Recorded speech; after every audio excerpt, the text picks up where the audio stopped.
میں نے واقعی دعوت دی ہے مرزا صاحب کو کہ مرزا جیلمی صاحب وہ آئیں اور بیٹھ کر وہ جو اہل سنت و جماعت کے کروڑوں لوگوں کو وہ گستاخ رسول کہہ رہے ہیں، وہ ختم نبوت کا منکر کہہ رہے ہیں، اور علماء کے اوپر جناب وہ اس طرح سے زبان استعمال کر رہے ہیں. اور میں حیران ہوتا ہوں کہ ایک طرف وہ فرقہ واریت کے حوالے سے کہتے ہیں جی کہ فرقہ واریت میں نہیں پڑھنا چاہیے. فرقہ واریت کیا چیز ہوتی ہے بھائی؟ یہی تو ہے کہ آپ کسی کی مقدسات، کسی کے بزرگوں کے حوالے سے گندی زبان استعمال کریں.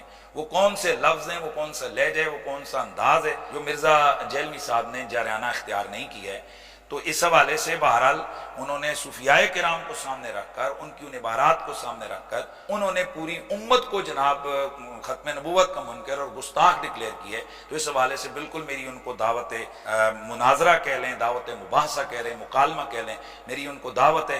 یہ کہہ دینا کہ باب تشیع کوئی نہیں، ایک لفظ آپ نے یہاں پر استعمال کیا، اس کا ریپیٹ کیا. جی جو بھی ہے، اور جس نے بھی کیا ہے، اگر وہ ایک بندے سے کسی نے کہا یار میں مشہور ہونا چاہتا ہوں، اس نے کہا کعبہ شریف کے اندر جا کے ادھر باہر حرم میں گندگی ڈال دے تو مشہور ہو جائے گا. بات یہ ہے کہ اب یہاں پر عالم اسلام کی اتنی قداور شخصیات موجود ہے پاکستان کے اندر کہ جناب ان ادھر تک پہنچنے کے لیے نا مزید 100 سال محنت کرنی پڑے گی تو پھر کوئی پہنچے گا. راستہ یہ تھا کہ آدھا ادھر کو ہٹ کرو، آدھا ادھر کو ہٹ کرو، آدھا ادھر کو ہٹ کرو، اور زبان بدتمیزی سے یہ کہہ دو جی کہ باب شیعی کوئی. پوائنٹ نمبر 2 انہوں نے کہا کہ عالم اسلام کی قد آور شخصیات ان 100 سالوں میں اتنی موجود ہے کہ اسے تو صدیاں چاہیے پرانے بزرگوں تک پہنچنے کے لیے. پہلے ان کو تو فتح کر لے. جی فتح ہو چکے. یہ قد آور شخصیات وہ ہیں جنہوں نے ایک دوسرے کو کافر ڈکلیئر کیا. یہ ان کا قد بت تھا. حسام الحرمین میں اعلیٰ حضرت بریلوی صاحب نے علماء دیوبند کو کہا کہ یہ لوگ واجب القتل اور مرتد ہیں، ان کے کفر میں شک کرنے والا بھی کافر، یعنی سارے دیوبندیوں کو کافر ڈکلیئر کیا. اور اس کے جواب میں جب المہند علی المفند لکھی دیوبند نے، اور اس پہ شریف تھانوی نے بھی سائن کیے، باقی علماء نے بھی سائن کیے، انہوں نے کہا کہ احمد بریلوی اور ان کی پوری جماعت ایک شیطانی لشکر ہے جو علماء دیوبند رضی اللہ عنہم پر حملہ آور ہوئے ہیں، جیسا کہ شیاطین انبیاء پر حملہ آور ہوتے تھے. واہ واہ، دیکھو کس طرح نسبتاں جوڑ دے اپنے بابیاں دی. شیطانی لشکر انبیاء کے مقابلے پہ یعنی کافر کہہ دیا ایک مہذب طریقے سے. ظاہر ہے انبیاء کے اوپر مسلمان لشکر تو حملہ آور نہیں ہوتے تھے. اور اسی کتاب میں انہوں نے لکھا کہ اہل حدیث بھی خوارج کی ایک جماعت ہے، اگرچہ ہم نے بعد میں ان سے ریال لے کے کھانے ہیں، لیکن ابھی تو ہم انہیں خارجی کہیں گے. جی. اور پھر اعلیٰ حضرت نے تو ساڑا کلیجہ ٹھنڈا کیتا ہے. میں کہنا جی جو اعلیٰ حضرت ہے نا وہ اعلیٰ حضرت تو پھر اعلیٰ حضرت ہے. ہاں، ان سے پوچھا گیا یہ جو وہابی ہیں دیوبند اور اہل حدیث ان کی مسجد میں نماز پڑھ سکتے ہیں؟ انہوں نے کہا کفار کی مسجد مثل گھر کے ہے.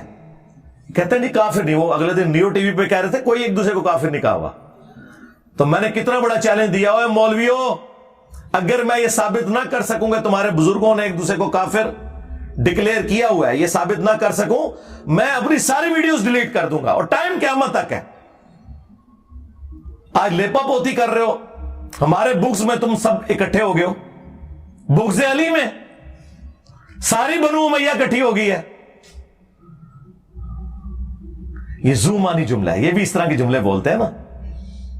بغض علی میں آج کی ساری بنو امیہ اکٹھی ہو گئی ہے، چاہے وہ بغض علی ابن ابی طالب ہو یا بغض علی انجینئر ہو، تو جھوٹ بول رہے ہوتے ہیں.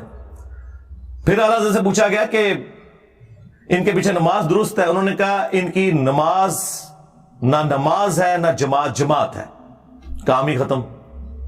تیسری بات، اگر ان کی اذان ہو رہی ہو تو جواب دینا ہے. انہوں نے کہا کہ ان کی اذان بھی نماز اور جماعت کی طرح باطل ہے، تو جواب دینے کی کوئی ضرورت نہیں. البتہ جہاں پہ اللہ اور اس کے رسول کا نام آ جائے تو احتراماً آپ کہہ لیں عز وجل اور صلی اللہ علیہ وآلہ وسلم، بس کوئی اذان کا جواب دینے کی بھی ضرورت نہیں. اور پھر سرکار جو احکام شریعت میں انہوں نے موتی بکھیرے ہیں، ہائے ہائے ہائے ٹھنڈ پائی ہے. یہ میں اس لیے کہہ رہا ہوں تاکہ میں آپ کے بزرگوں کا گند آپ کو بتا سکوں. ان سے پوچھا گیا کہ یہ جو وہابی ہیں دیوبند، اہل حدیث، شیعہ، قادیانی اور یہود و نصارہ، ساروں کو انہوں نے اکٹھا کر کے اور شاگرد بھی بڑے سیانے، انہوں نے پتا ہے کہ اعلیٰ حضرت سارے انہوں ایکو جہی سمجھتے ہیں، ساروں کو اکٹھا کر کے انہوں نے کہا کہ ان کے ذبیحے کا شرعی حکم کیا ہے. انہوں نے کہا کہ خواہ دیوبندی ہوں، اہل حدیث ہوں، وہابی ہوں، قادیانی، کافروں کو بیچ میں شامل کیا، رافضی ہوں، شیعہ ہوں، نیچری ہوں یعنی نیچر میں ماننے والے سر سید احمد خان کے فالوورز، یہ سب کے سب 1,00,000 دفعہ بھی اللہ کا نام لے کر ذبیحہ کریں تو وہ مردار ہی رہے گا، اور یہ سب کے سب مرتد یعنی واجب القتل ہے، اندازہ کریں۔ البتہ یہود و نصارہ کا ذبیحہ حلال ہے، ہمیں کہتے ہیں یہود و نصارہ کا ایجنٹ، اور ان کے بزرگ وہ ہیں جو کہتے ہیں یہود و نصارہ وہابیوں سے، دیوبندیوں سے، شیعہ سے بہتر ہے۔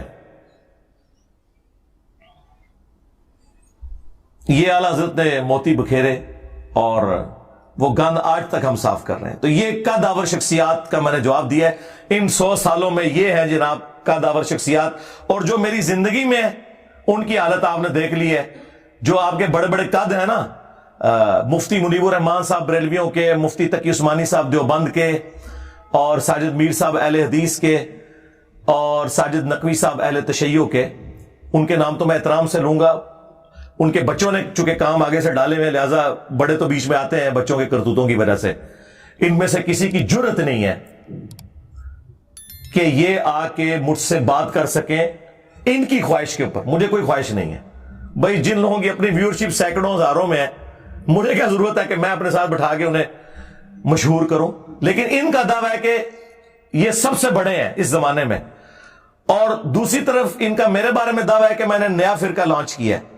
تو نعوذ باللہ، تمہاری بات for the sake of argument مان لی تو آپ پھر بڑوں کو بڑے کے ساتھ بٹھاؤ نا، اور ٹائم قیامت تک ہے۔ کہتے ہیں 10 لاکھ روپے دیں گے ہمارے مولوی کے ساتھ بیٹھ جائے، میں نے کہا تھا 20 لاکھ لے لو، بڑا لا کے سامنے بٹھا دو، کرسی پہ بٹھاؤں گا، قدموں میں بیٹھوں گا، اور بات کریں توحید پہ، ختم نبوت پہ، اور باقی مسائل تو بعد کے، کبھی تیار نہیں ہوگے۔ برا وقت آیا نا تم پہ، ہمارے صحابہ کرام پہ جب برا وقت آیا تھا تو نبی الاسلام غزوہ حنین کے موقع پر، بخاری مسلم میں ہے کہ صرف 80 بندے حضور کے ساتھ رہ گئے تھے، 12,000 کا لشکر تتر بتر ہو گیا تھا، قبیلہ حوازن کے تیروں کا مقابلہ نہیں کر سکے تھے وہ۔ تو نبی الاسلام فرنٹ سے لیڈ کرتے ہوئے اپنے خچر پہ بیٹھے، اور آپ کے چچا زاد نے آپ کی مہار پکڑی، ابو سفیان ابن حارث، یہ وہ حضرت معاویہ کے والد نہیں ہیں بلکہ یہ نبی الاسلام کے چچا حارث کے بیٹے ہیں، ابو سفیان۔ یہ لوگ نا عربی میں لکھا ہوتا ہے نا، اردو میں ترجمہ کر کے خالی ابو سفیان لکھ دیتے ہیں۔ ان کرنل کو بندہ ہوتا ہی نہیں ہوتا، ہاں نہ ہی کیش کران دے ہو، پورا نہ لکھو ابو سفیان بن حارث۔ تو نبی الاسلام نے کہا انا النبی لا کذب، انا ابن عبد المطلب، میں نبی ہوں اس میں کوئی شک نہیں، میں عبد المطلب کا بیٹا ہوں اس میں کوئی شک نہیں۔ اور اپنے مبارک ہاتھوں سے ایک مٹھی کافروں کی طرف پھینکی، ان کی آنکھوں میں گئی اور وہ تباہ و برباد ہو گئے۔ تو آؤ نا، تم بھی نکلو نا، بڑھو اور کہو کہ میں ہوں مفتی منیب الرحمان بریلویوں کا امام۔ ہاں انجینئر صاحب آئیں بات کریں، میں ہوں مفتی تقی عثمانی دیوبندیوں کا امام، مجھ سے بات کریں، میں ہوں ساجد میر وہابیوں کا امام۔ اپنے بڑوں کو تھوڑی ہوا بھی لگوایا کرو یار، ہم بھی 14 اگست پہ اپنے صدر پاکستان کو ہوا لگواتے ہیں۔ ویسے اس وقت جو صدر پاکستان ہے وہ تو وہاں سے نکل ہی نہیں رہے ہیں، ورنہ ان سے پہلے جتنے صدر ہوتے ہیں وہ صرف 14 اگست اور 23 مارچ پہ ہی ہم ہوا نکالنے، ان کو ہوا لگوانے کے لیے باہر نکالتے ہیں، ادروائز تو وہ باہر نکلتے نہیں، نہ کوئی بیان آتا ہے ان کا۔ تو یہ اپنے سارے جو صدور ہیں نا ان کو نکالیں نا باہر۔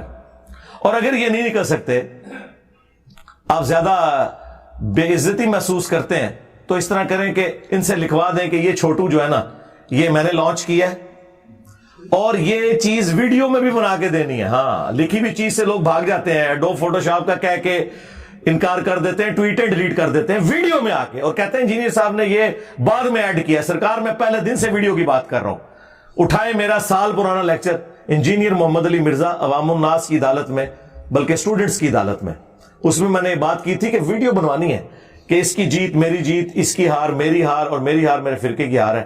اے لو تو آڈے تے لکھا مولوی نے مکڑے نہیں، عمرے نو بھی مل جائے منو، ایک نال منہ مارا گا دعا کہے گا جی ہے تو شاہی کوئی نہیں سی، تو وڈے نو پہلے بنڈ تو پڑی ہے۔ اور ویسے بھی دنیا میں یہ کبھی نہیں ہوا کہ آسٹریلیا کی ٹیم کا مقابلہ جو ہے وہ جیلم کی لوکل ٹیم سے کروایا جائے۔ ہاں اس طرح تو نہیں ہوتا، بڑی ٹیم سے مقابلہ کرتی ہے، اور وہ بھی جنہیں شوق ہے۔ تو یہ جو انہوں نے دوسرا پوائنٹ کہا تھا نا 100 سالوں میں، سرکار 100 سالوں میں جو مر گئے ان کی حقیقت بھی آپ کو بتا دی. ابھی تو میں ان کی کتابوں سے جو گستاخی ہیں وہ بتاؤں تو پھر 2 گھنٹے اور چاہیے. اور جو زندہ ہے نا وہ بھی دیکھیں کہ ان کی کانپیں ٹانگ رہی ہیں کہ یہ کتنا خطرناک ہوا ہے. ان کی ٹانگیں کانپ رہی ہیں کہ یہ ہمارے لیے کتنا خطرناک ہوا ہے. وہ دیکھیں وہ ایک بابا کہہ رہا ہے کہ اسلامی تاریخ میں اتنا بڑا فتنہ کوئی نہیں آیا. بالکل ٹھیک کہہ رہے ہو، بالکل ٹھیک ہے. عربی والا فتنہ ظاہر پہلے ان کو کسی نے چیلنج ہی نہیں کیا. اچھا یہی بات جب میں کرتا تھا نا تو لوگ کہتے تھے انجینئر صاحب بڑے تکبر سے بات کرتے ہیں کہ جی یہ تو کام کسی نے نہیں کیتا. دیکھو ساڈے مخالف ہی کہہ رہے ہیں کہ توبہ توبہ توبہ توبہ. اور میں تمہیں بار بار کہہ رہا ہوں بہت برا وقت آیا جی مولویاں دے اوتے. اس تو پیڑا وقت کدے فرقے نے ویکھیا ہی نہیں سی. جو جس کی خوبی تھی نا وہ اس سے جاتی رہی.